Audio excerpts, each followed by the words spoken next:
Greetings, my fellow tacticians. I am Doodleman149 and welcome back to the channel. Today I'll be diving back into the brutal universe of Warhammer 40K Tacticus. Today we're breaking down the best characters in the game, including the heavy hitters that everyone knows and loves like Demetrian Titus, Master Archimedos, Revus, and more.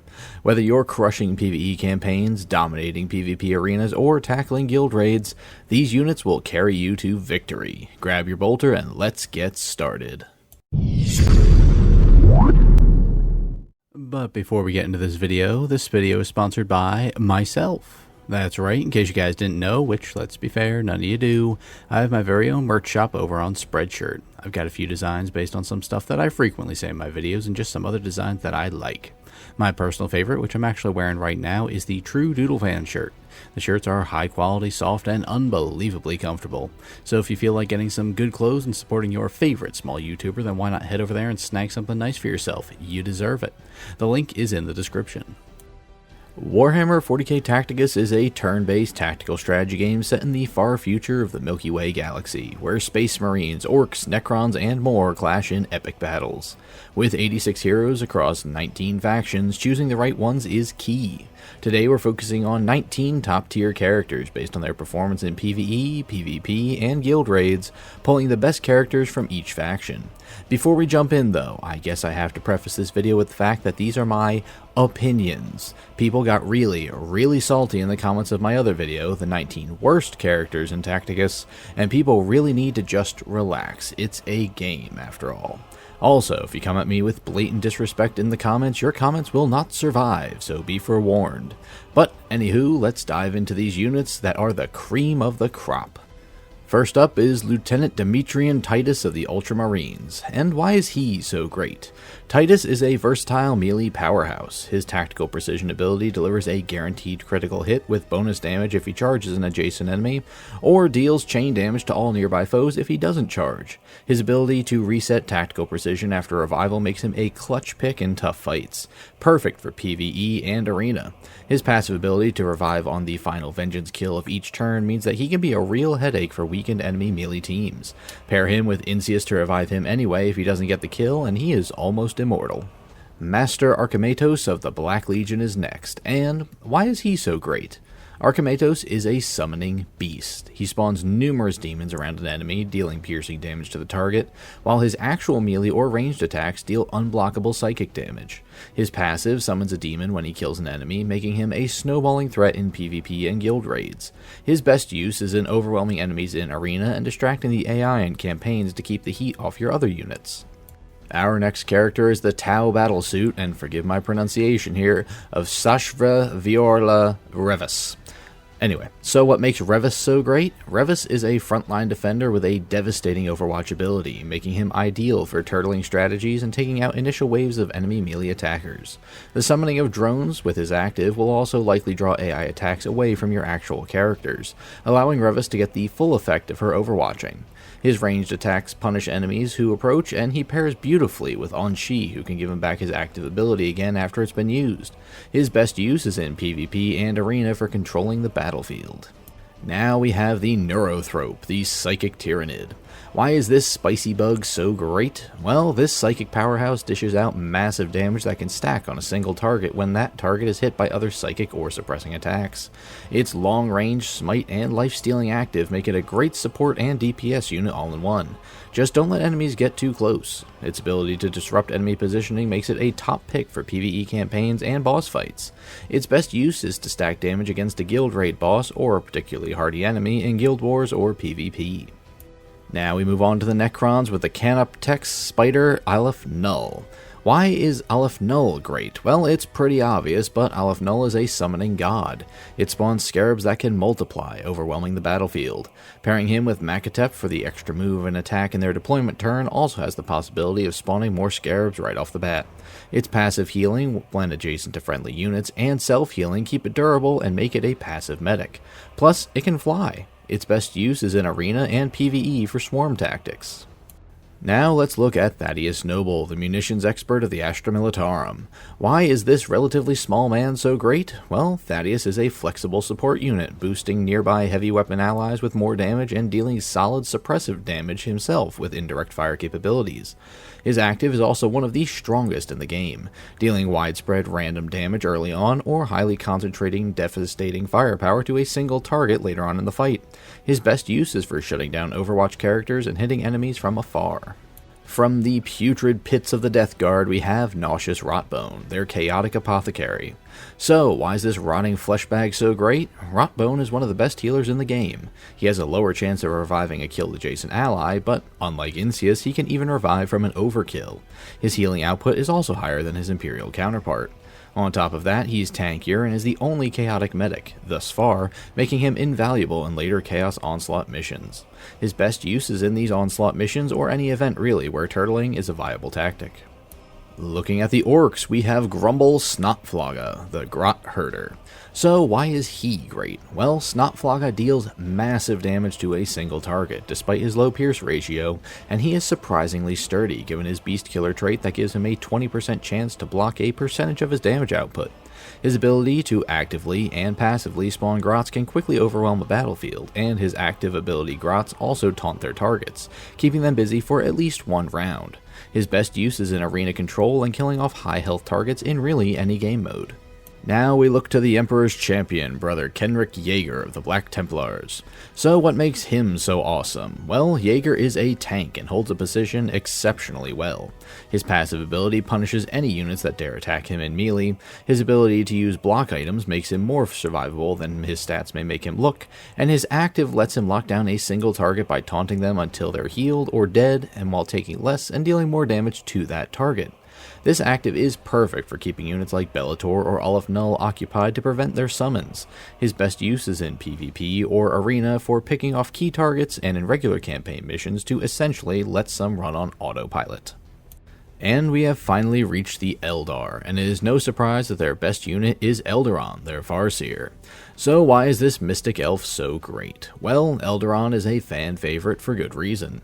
His Doom ability boosts the damage per hit of any ally to a target that is exactly 2 hexes away from him, with bonus damage going to other Eldar units. This meshes well with low damage, high hit units like Bellator or Maugan Ra. Combine this with a ranged psychic attack that hits twice before activating Smite, and he can deal tremendous damage. His active is a little finicky, given it has a huge range of damage it can deal, sometimes hitting like a freight train while other times being a wet napkin. But it gets better the longer the fight goes on regardless. He's best used as a ranged support character for guild raid bosses and for PvP. Now we're at arguably the weakest Imperial faction, the Space Wolves. Who's their best? Well, it is easily by and large Ragnar Blackmane. He alone almost makes up for the travesty that is Njal. See my previous video on why he is the worst. Back to Ragnar. Why is he the best? Mostly because Ragnar is a melee monster with high mobility and damage. His passive ability gives him 2 extra hits and increases crit damage when charging, giving him 9 hits, which is just unmatched. War Howl, which is his active ability, is the bane of Tournament Arena because it gives all his melee-only allies unstoppable, a massively increased crit chance, and increased melee damage. Ask anyone who plays, there is simply no debate about who the best Space Wolf is. Now on to a faction that I've come to appreciate more and more. We have the Dark Angels. Their strongest character is also their newest one, Forcas Oathsworn, the Inner Circle champion. Wielding a massive Calibanite greatsword, Forcas is the best because he deals massive melee damage with a 6-hit attack to a single target. The fact he has Overwatch combines well with his other Dark Angels, given adjacent angels also boost his damage, and his Overwatch reactivates after a kill, but with reduced hits.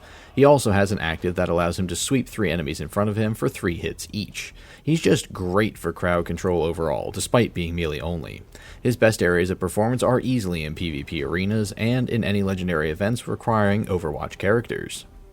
On to the Adeptus Mechanicus now with Tan Gida, the Skitarii Marshal.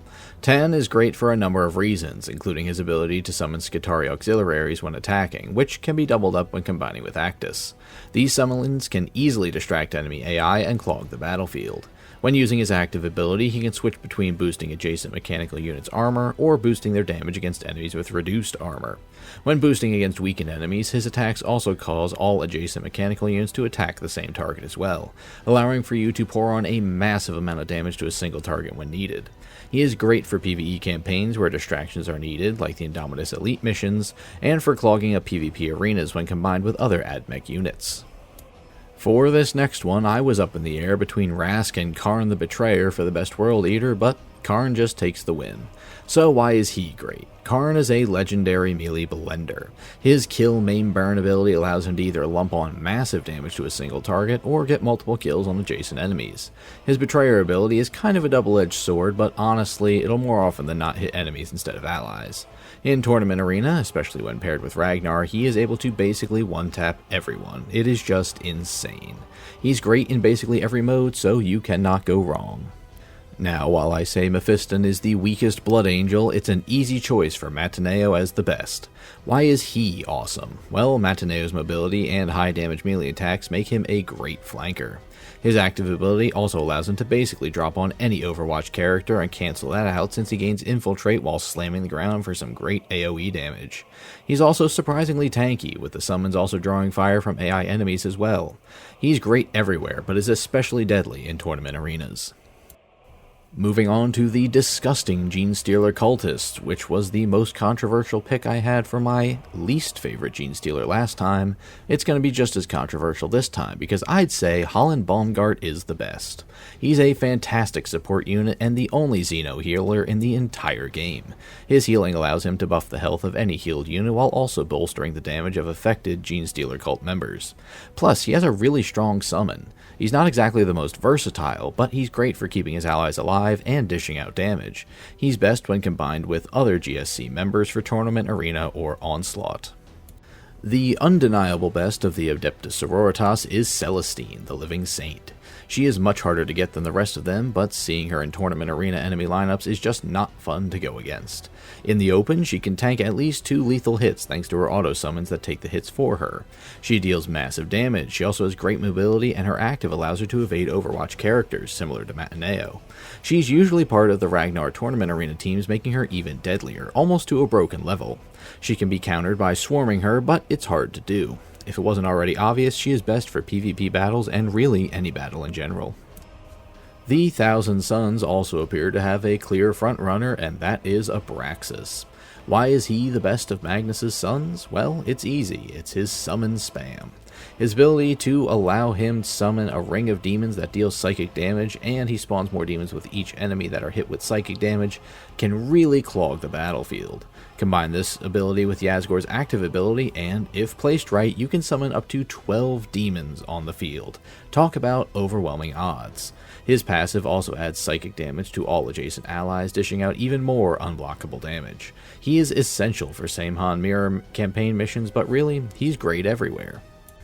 And lastly, we have Carrion Helsades of the Adeptus Custodes. Right off the bat, from the moment they were introduced, he was the shining star of the otherwise rather dull faction. He can deal devastating damage to a single big target, or, when surrounded, can easily wipe out numerous smaller units at the end of his regular attack. Alongside the new Sister of Silence characters, he's really the only reason to invest in the Custodes. He's honestly best for PvE given his abilities and traits, but I can see him being pretty good for PvP too as a hard counter to summon heavy teams.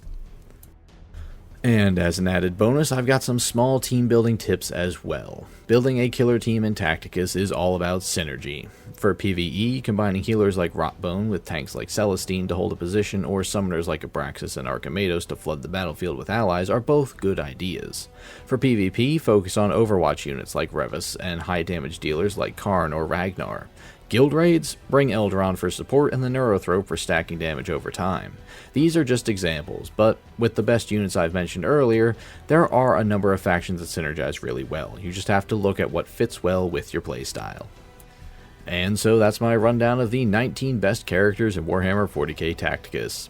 Which one is your favorite? Drop a comment down below and let me know who you're rocking in the arena or guild raids. If you found this guide helpful, smash that like button, subscribe, and ring the bell for more Tacticus content. I'd really like to thank my lovely Patreon patron Zaintor for his continued monthly support, and I encourage you to join him if you like what I do here. At the very least, you know you'd be acknowledged every single video. So until next time, I've been Doodleman149, and remember to purge the heretics, suffer not the Xenos to live, and reclaim the galaxy for the Emperor!